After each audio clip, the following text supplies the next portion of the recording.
Ce qui demande beaucoup de travail en fait, c'est le montage de ce genre de filet. Voilà, hop. Le poisson il va se déplacer. Sur son déplacement, il va rencontrer ces murailles. Ça va devenir un peu comme si c'était un peu labyrinthique. On n'attrape pas tous les poissons, contrairement à ce que tout le monde pense. Hein. On en attrape à peu près 50%. Et peu à peu, il va se rencontrer des sortes de goulets, là, comme on voit ici, qui vont devenir de plus en plus étroits. Et donc il va être concentré ensuite dans le fond de ce qu'on appelle nous des pantanes. Alors nous interdisons nous-mêmes de pêcher l'été, pour une raison bien simple, c'est que l'anguille ne se vend que vivante. Et que l'été, comme il fait trop chaud, elle attrape une maladie qu'on appelle la queue rouge ou la peste. Et la grosse majorité meurt à cause de cette maladie. On va donc attraper principalement des anguilles et des crabes. On peut en faire une soupe délicieuse, mais le problème c'est qu'il faudrait qu'on trouve des gens pour nous les acheter. Alors que les anguilles, les grosses, elles vont partir principalement vers l'Italie. Les grosses vont aussi en Allemagne, en Espagne. Bizarrement, toutes les nations autour de la France mangent de l'anguille, elles trouvent ça délicieux, sauf les Français. L'anguille en Italie, c'est carrément un peu comme le foie gras pour nous. Rome, il y avait les 7 collines, mais il y avait aussi les marais pontins. Qui dit marais dit anguille, donc les Romains avaient déjà l'habitude de manger de l'anguille. Qu'ensuite, quand la chrétienté s'est installée à Rome, il y avait des jours maigres. Or, malgré que l'anguille soit un poisson gras, ils ont considéré que c'était dans les poissons, et donc c'était un plat de jours maigres. Ce qui fait qu'à Noël, eh ben, les Romains s'offrent volontiers de l'anguille, alors que nous, on est plutôt huîtres et foie gras. D'ailleurs, quand je vais en Italie, que je dis que je suis un pêcheur d'anguilles, les gens, ils sont vraiment, ils ont les yeux qui pétillent. Ils nous croient hyper riches.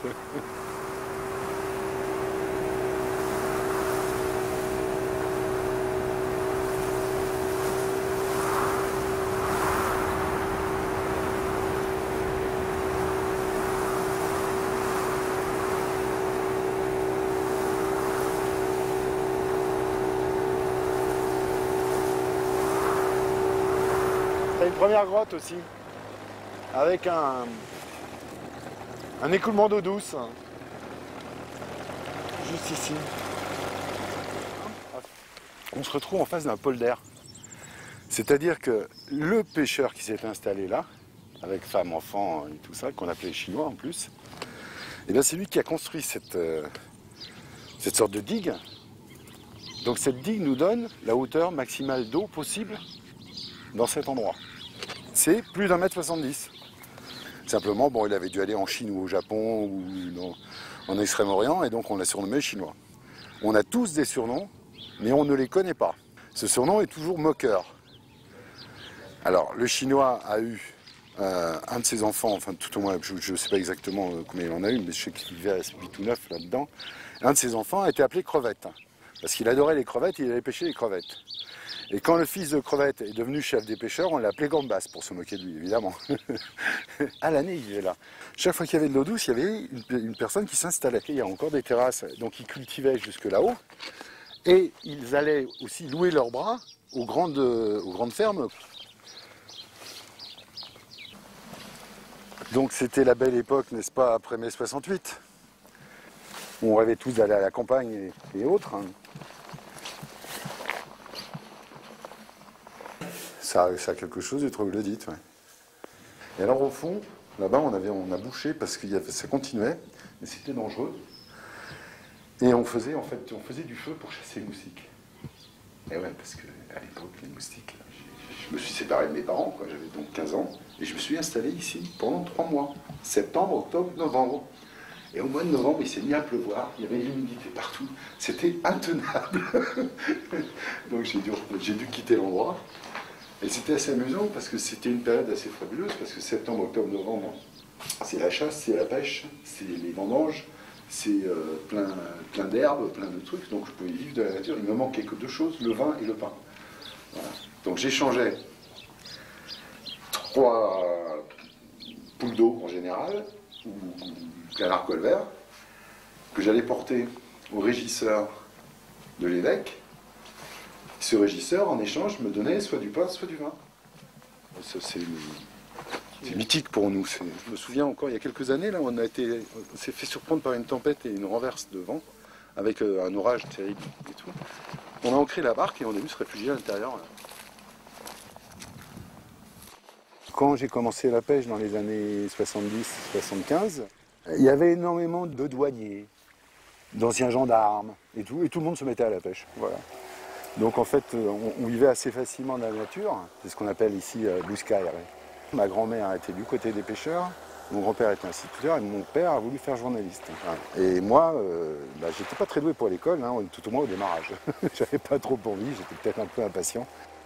Je suis redevenu pêcheur comme le reste de ma famille, quoi. J'ai eu un cursus à peu près normal, habituel, c'est-à-dire matelot, puis j'ai passé un premier diplôme, un deuxième diplôme, un troisième diplôme de navigation. Et c'est qu'après que je me suis différencié. Dans l'espace entre 30 et 40 ans, j'ai dû passer 3 ans en Afrique, dans plusieurs pays, pour déterminer à la fois les populations de poissons et comment on pouvait les attraper, comment on pouvait rentabiliser tout ça. J'ai commencé à avoir ce regard sur les techniques et à la fois sur les hommes. Donc c'est peut-être, sans le faire exprès, un peu la découverte de l'ethnographie, tout au moins au départ, et puis de l'ethnologie ensuite. Puis je suis revenu en Europe, et là j'ai commencé donc à étudier mes collègues, ceux qui étaient proches de moi, tout bêtement, donc les Brissonnais, les Bajottes, les gens de Port-la-Nouvelle et autres. Et ce qui semble être un monde uniforme, en fait, n'en est pas un, mais pas du tout, hein. À l'intérieur du métier de pêcheur, vous avez plusieurs métiers. Un pêcheur qui travaille au filet maillant, c'est un métier. Un pêcheur qui travaille au verveux, c'est un autre métier. Et celui qui est doué pour un telle technique ne sera pas forcément doué pour une autre. De Gruissan à Bages, il y a combien? Il y a 5 km à vol d'oiseau. Eh bien, vous n'avez pas les mêmes techniques. Et vous n'avez pas le même vocabulaire. Là, il y avait, par exemple, un filet spécial qui s'appelait l'agueliou, qui était pour pêcher des aiguilles. Maintenant, on ne peut même pas vendre une aiguille. Ça n'intéresse personne. Même sur un marché, vous n'allez pas la vendre.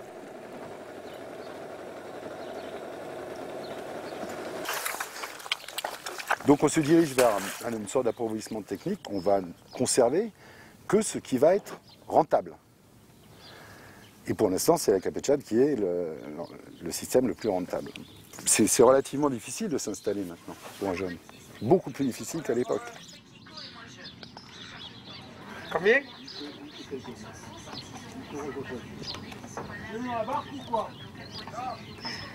Sur un pareil, c'est plus pratique. Pose-les là. Je les prendrai, je les foutrai au canal anti-charge, je ferai tout là-bas.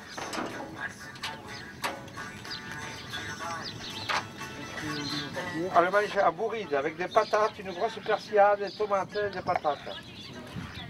Merde, c'est là.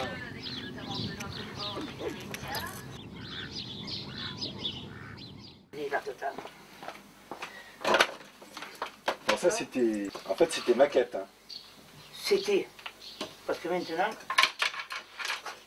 j'en ai des pilotos. Voilà. Voilà le piloton. Tu vois? Et avec les pannes. Voilà, donc on avait les pannes qui étaient sur la Vous surface. voyez? Alors, le poisson, quand il voit ça qui bouge, ça fait des étincelles à la mer. Il te tape là-dedans en croyant que c'est un poisson. Il monte. Il monte, il se capelle là et voilà. Alors, on mettait des pannes comme ça parce que si tu avais 2 ou 3 poissons qui tapaient ensemble et qui se mettent dans la mer, peser dans l'eau et ça coule. Ça coule. J'ai fait tous les filets que je me suis servi en étang, même à la mer, certains, pour mes petits-enfants. En minuscule, c'est l'équivalent d'un travac en fait, ce qu'on appelle un travac ou une capetcha d'ailleurs. Et il nous sert en fait de maquette pour expliquer aux enfants et aux adultes aussi souvent comment ça fonctionne. Tout est proportionné. Et puis celui-là, il est moderne.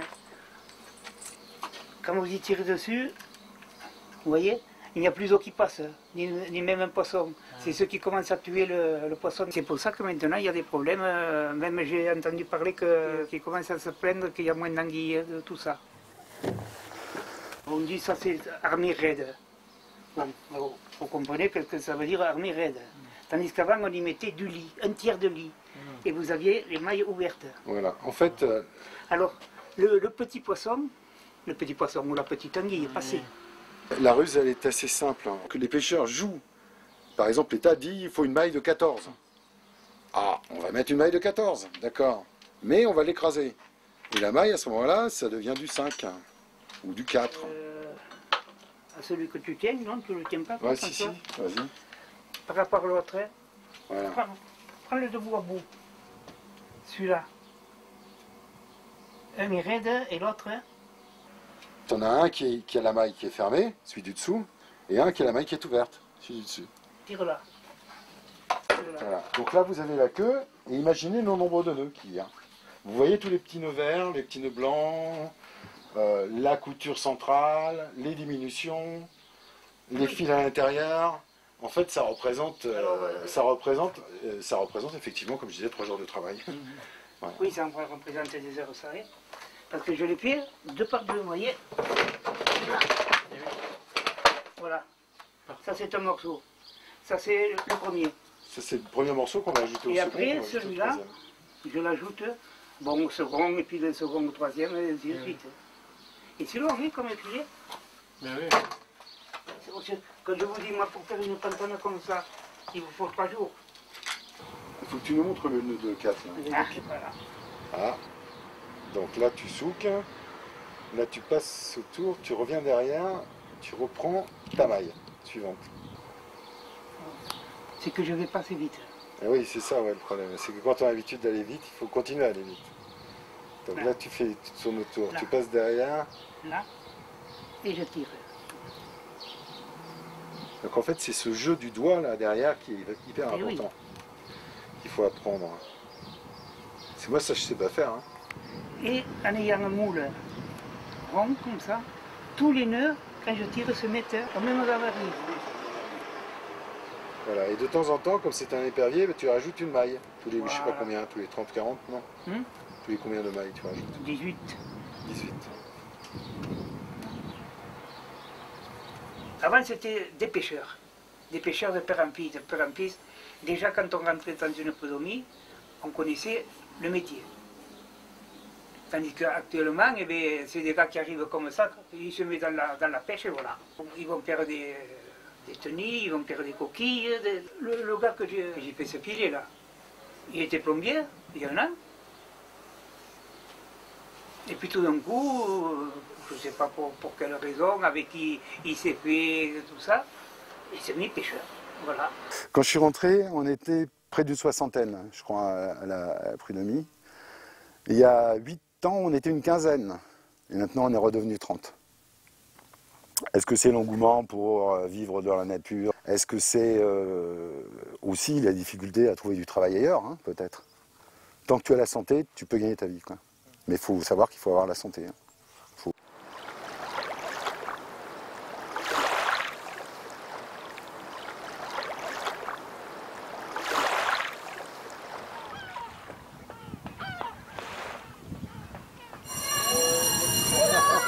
Bon, allez.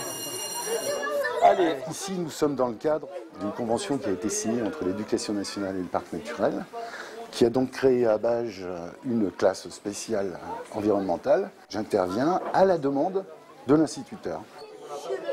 Alors, je m'appelle François. Bonjour François. Et je suis pêcheur professionnel. Alors, on va se voir 2 fois. Nous irons véritablement à la pêche, attraper des poissons, avec votre aide. Il y a 8 ou 10 000 ans, la Terre se réchauffe, les hommes deviennent de plus en plus nombreux, et ils inventent, ça ressemble à quoi cet objet? Une canne à pêche. On invente tout ça parce qu'on a besoin, on devient de plus en plus nombreux, donc on a besoin de conquérir la mer. Quelle est la science des pêcheurs?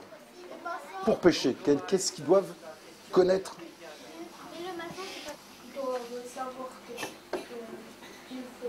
En fait, la véritable science des pêcheurs, c'est de savoir où se trouve le poisson. Un rocher avec des trous, puis il va y avoir des fosses. C'est un exemple, hein, évidemment. Puis ça va remonter, il y aura un plateau. Ici, on va trouver des herbes, des algues. Et chaque poisson va habiter, de préférence, dans un endroit. La connaissance des pêcheurs, c'est de savoir où l'animal habite. Dès qu'on a inventé le fil, nous avons pu faire des filets. Alors regardez bien, toujours main droite. Ensuite, je prends le côté gauche. Je le mets sur mon épaule droite. Après, je mets ma main en crochet, comme ça. Donc je tourne le dos au poisson. Et comme une danseuse,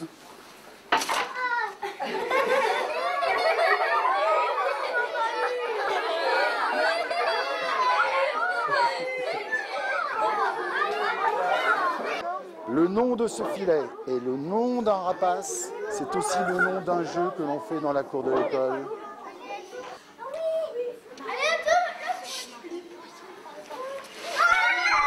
L'épervier, voilà, vous avez trouvé. Vous n'allez pas avoir peur d'un petit crabe quand même. Voilà, vas-y, prends-en.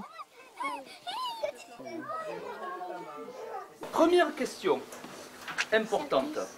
Est-ce qu'une anguille, c'est à la fois un poisson et un serpent? Oui. C'est un poisson, c'est la forme d'un serpent. Ah, voilà. Bonne réponse. Les enfants passent dans un milieu sans véritablement y faire attention. Et là, la rencontre avec un homme de métier permet justement de mieux appréhender le milieu. On a l'objectif quand même de transmettre une connaissance sur la mer. Et puis moi, j'essaye de faire passer le côté l'intervention de l'homme sur la nature, qui est donc une prédation quand même. J'essaye de montrer l'inventivité de l'homme dans tous les domaines. Ce sera moins lointain. Elles volent pas. Oui, si, elles volent. Donc ce sont les premières études sur Gruissant et Bages qui m'ont incité. Ensuite, je me suis dit, voilà, à savoir, j'ai quand même compris, réfléchi. J'ai commencé par les scolaires. Et je n'ai commencé le grand public qu'en l'an 2000. Ensuite, vous tournez le dos au poisson et vous attrapez monsieur. Alors, petit aparté rapide. Et c'est pas Macron. C'est un métier dans lequel il faut savoir travailler avec ses jambes, avec ses bras, avec sa tête. Et c'est un métier extrêmement dur aussi. J'ai oublié de le dire, c'est physiquement épuisant. Moi, j'arrive à 54 ans, pour tout vous avouer. Dans un an, je serai à la retraite, je serai bien content.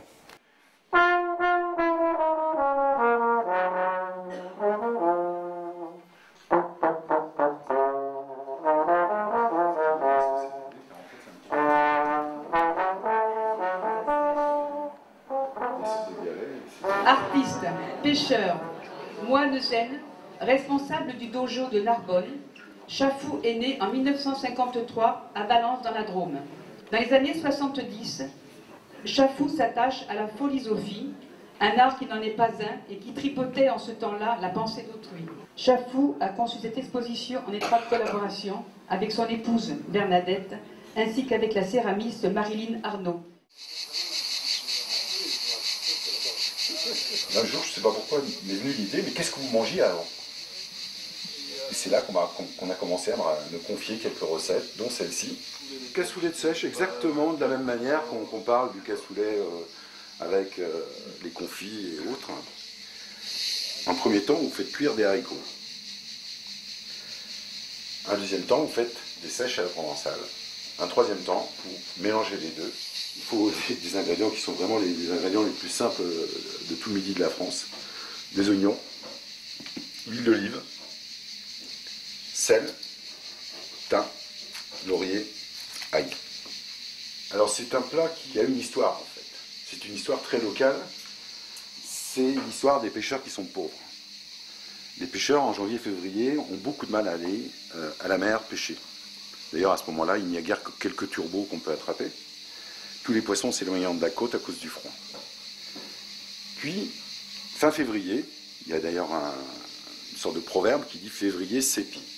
Sépier, ça veut dire sépia, c'est bien la sèche. Et les sèches commencent à arriver sur le bord de côte et vont se reproduire. Alors maintenant, on va procéder à l'ouverture de la sèche, car il faut enlever sa peau.